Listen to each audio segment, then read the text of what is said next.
Bienvenue à tous. Paris-Saclay-le Mag, c'est votre nouveau grand rendez-vous sur ce site unique en France. Un site qui innove, qui change. Nous allons vous plonger dans les arcanes de ce lieu. À suivre dans un instant les précisions de son directeur général, Guillaume Pasquier. Alors Paris-Saclay est dédié à la recherche, à la formation. Alors pour favoriser les échanges, il faut savoir sortir des sentiers battus.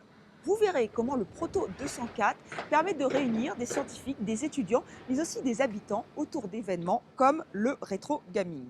Enfin, Paris-Saclay, c'est aussi des chantiers d'envergure. C'est ici qu'il y aura le futur EDF Lab, qui sera le premier centre de recherche et de formation du groupe en Europe. Et enfin, vous saurez tout du synchrotron Soleil et de ses lignes de lumière. Des scientifiques viennent du monde entier pour l'utiliser. Nous voici donc sur un site unique en France et même en Europe. C'est un projet scientifique, économique et urbain qui se développe depuis 50 ans. Alors comment être plus performant, plus innovant? Nous sommes allés poser la question à Guillaume Pasquier, le directeur général de l'établissement public Paris-Saclay.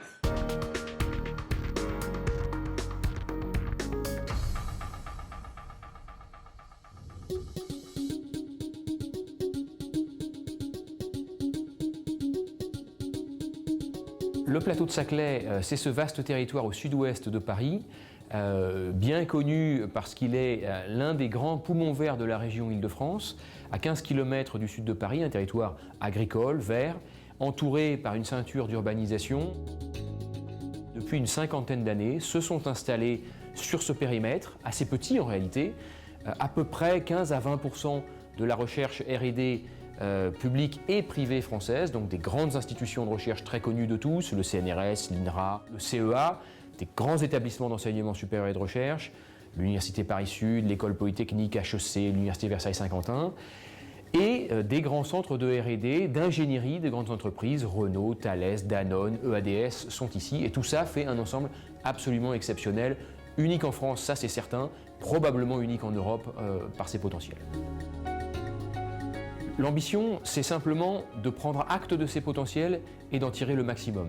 De faire en sorte que tout cela rayonne et crée un moteur de croissance, de développement, d'économie, de création d'emplois, de création de richesses, au service de cette partie de l'Île-de-France, mais plus largement du Grand Paris et sans doute de la France entière, puisqu'on a ici en réalité la capacité de créer l'une des 10 grandes plateformes d'innovation au monde, l'un des endroits attractifs pour tous ceux qui ont des idées, qui veulent créer, qui veulent développer, et qui regardent ces lieux d'agrégation, ces lieux où se passent les choses.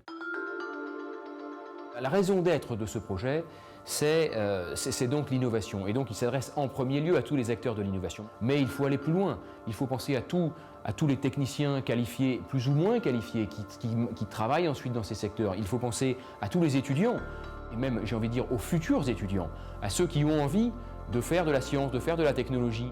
Et donc, qui trouveront là, j'ai envie de dire, un terrain de jeu formidable pour développer leurs idées, rencontrer, croiser des talents différents et être créatifs tous ensemble. Ce développement, cette croissance, elle s'incarne par la recherche de réponses à des grands défis sociétaux qui se posent aujourd'hui dans le monde.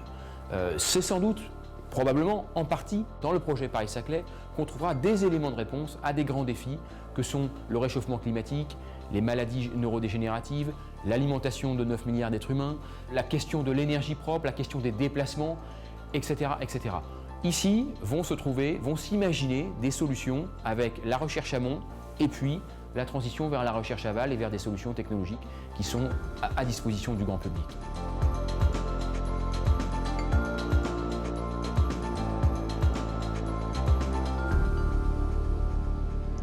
On vous emmène maintenant au Proto 204, un lieu très récent qui vient tout juste d'être inauguré. L'objectif est de favoriser les échanges dans une ambiance détendue, ludique, la preuve en images.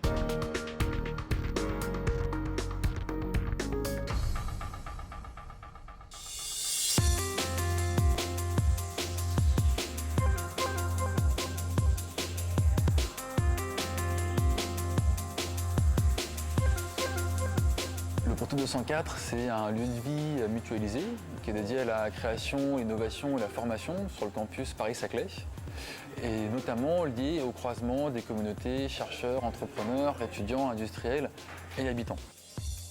Après l'inauguration il y a 2 semaines, on a eu une remise des prix la semaine dernière autour du concours mobilité de l'EPPS. Ici, il y avait donc les lauréats, les 6 équipes lauréates du concours. Aujourd'hui, on est très heureux d'accueillir un autre type d'événement qui est lié par l'association À Poil, qui travaille sur les jeux vidéo. Et donc là, ils ont rassemblé tout leur rétro gaming, c'est-à-dire des jeux vidéo des années 90 qu'ils ont redécouvert, puisque eux-mêmes n'étaient pas allés à l'époque. Et donc ils se retrouvent ici pour s'affronter sur ces plateformes. L'association À Poil, elle a 9 ans. Elle est sur le campus d'Orsay Paris Sud. Là, on est très content qu'ils puissent venir ici en tant qu'usagers du campus et donc directement usagers du lieu. Ce qui nous a intéressés dans leur événement, cette notion de rétro gaming, c'est-à-dire de faire des jeux vidéo, mais pas sur les versions HD, donc à haute qualité actuelles, mais vraiment de reprendre les anciennes consoles. Donc là, en l'occurrence, c'est les premières PlayStation et les NES pour Nintendo, donc des plateformes qui ont plus de 20 ans et qui sont souvent plus âgées que les personnes qui jouent dessus.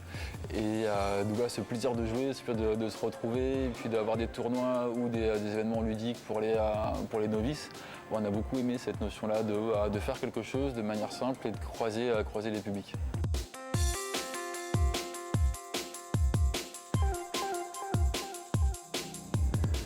Le projet Paris-Saclay, c'est aussi des chantiers d'envergure, comme celui qui se situe juste derrière moi, celui d'EDF Lab. C'est la première fois que le groupe construit un site de recherche et de formation d'une telle envergure. Il va devenir le premier centre industriel de recherche et de formation d'Europe. Il doit ouvrir ses portes en 2015. Jean-Paul Chabard, le directeur du projet du centre de recherche, nous en dit plus.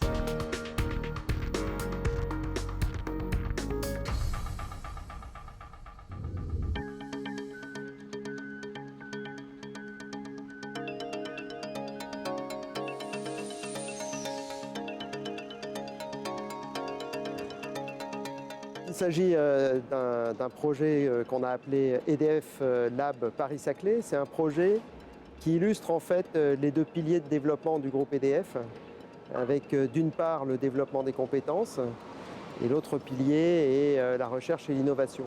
Puisque sur le site dont vous voyez le chantier derrière vous, vous allez avoir à la fois un centre de formation qui va être le premier centre de formation d'EDF en Europe et également le plus grand centre de recherche et développement du groupe.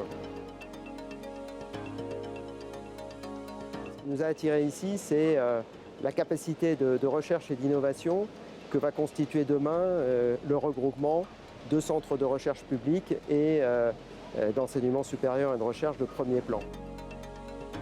C'est la première fois qu'on construit un site de cette envergure et surtout c'est une première au sens où on rapproche la formation et la recherche et développement de façon à développer les synergies entre ces 2 fonctions.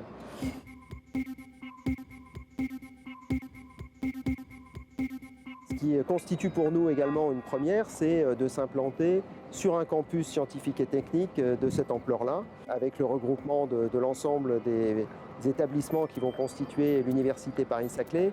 On aura un des 10 premiers campus mondiaux et ça, bien sûr, c'est quelque chose de tout à fait unique. On va accueillir ici des populations extrêmement diverses. D'abord, sur le site de la recherche et développement, nous aurons à la fois les chercheurs EDF, mais aussi des chercheurs du monde académique, des thésards, des stagiaires. Et tout ça va se mettre en place au travers d'un ensemble architectural qui permettra, au travers de bâtiments situés en zone ouverte, c'est-à-dire sans contrôle d'accès, d'avoir une interaction forte entre les populations. La réussite de Paris-Saclay, elle viendra justement du transfert vers le marché d'un certain nombre d'innovations qui naîtront dans les laboratoires académiques. Et quelque part, la recherche industrielle est une sorte de passeur entre les résultats du monde académique et puis les métiers, soit les métiers dans les grands groupes, soit le marché. Et donc je pense qu'on aura demain sur Paris-Saclay l'ensemble des ingrédients pour faire en sorte que la mayonnaise prenne et que la réussite économique, l'essor économique soit au rendez-vous du campus de Paris-Saclay.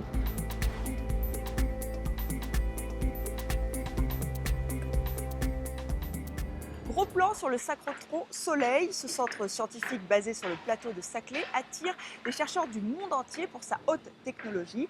Ils peuvent faire des expériences exceptionnelles grâce aux lignes de lumière.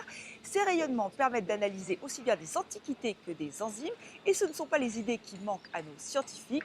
Alors comment ça marche et pour quelle finalité? Je vous propose de regarder ce reportage.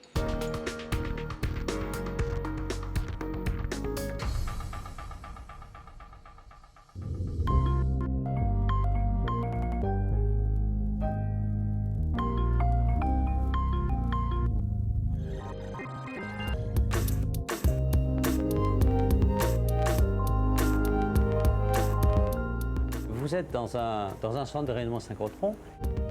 On utilise des électrons à soleil, comme dans la plupart des centres synchrotrons dans le monde, qui sont accélérés à de très grandes vitesses et à des vitesses qui sont relativement proches de la vitesse de la lumière. Il y a une propriété de ces faisceaux d'électrons qui circulent à grande vitesse, c'est que si on les perturbe par un champ magnétique, par exemple, ils vont émettre une lumière extrêmement intense d'un grand domaine spectral qui couvre les rayons X jusqu'aux très grandes longueurs d'onde. L'infrarouge étant un des cas, ou les ondes millimétriques étant également faisant partie de ces lumières qui sont émises. Le synchrotron accueille des lignes de lumière. Donc une ligne de lumière, c'est un laboratoire qui va exploiter cette lumière dans une gamme d'énergie ou de fréquences qui est particulière à un objet scientifique ou un but scientifique. Une analyse, une diffraction des rayons X, du rayonnement visible, du rayonnement ultraviolet ou du rayonnement qui n'est pas visible, infrarouge. La puissance des faisceaux, la précision des faisceaux que nous avons ici nous permet d'avoir des détails et des analyses beaucoup plus précises qu'on peut avoir à l'hôpital, par exemple en tomographie. On aura des contrastes qui seront 10 à 100 fois meilleurs.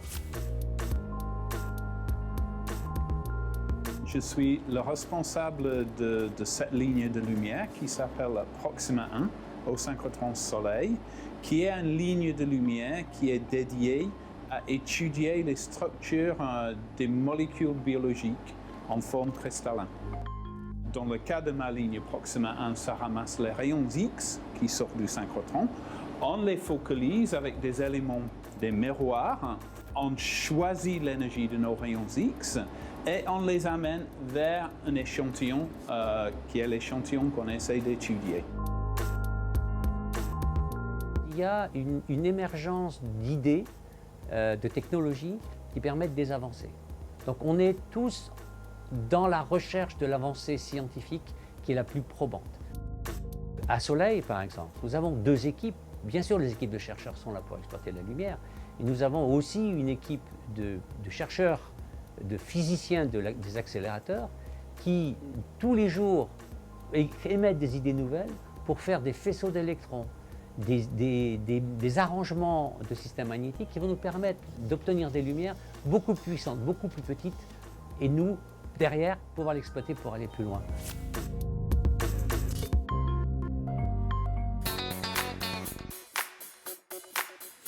On vient de le voir, Paris-Saclay s'étend. Parmi les autres chantiers en cours, les nouveaux laboratoires de l'école polytechnique basée à Palaiseau.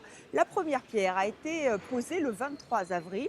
Ces nouveaux laboratoires permettront de développer la recherche en physique, en mécanique des fluides, en biologie, en météorologie. Alors pourquoi une telle extension? Eh bien tout simplement pour attirer les meilleurs étudiants, la concurrence mondiale étant féroce. Quelques informations en bref avant de nous quitter. Du 16 au 20 juin, le Proto 204 vous invite à participer au Festival mondial Futur en scène. Le 3 juillet, c'est le Paris-Saclay Invest, événement qui se déroule à l'ENSTA, Paris Tech, c'est à Palaiseau. Une journée d'échange, une journée pour convaincre et développer son réseau. 10 entreprises innovantes seront présentées à des investisseurs et aux acteurs socio-économiques du territoire. Et voilà, c'est déjà la fin de ce premier Paris-Saclay Le Mag. Merci de votre attention et à très bientôt pour l'essentiel de l'actualité de Paris-Saclay.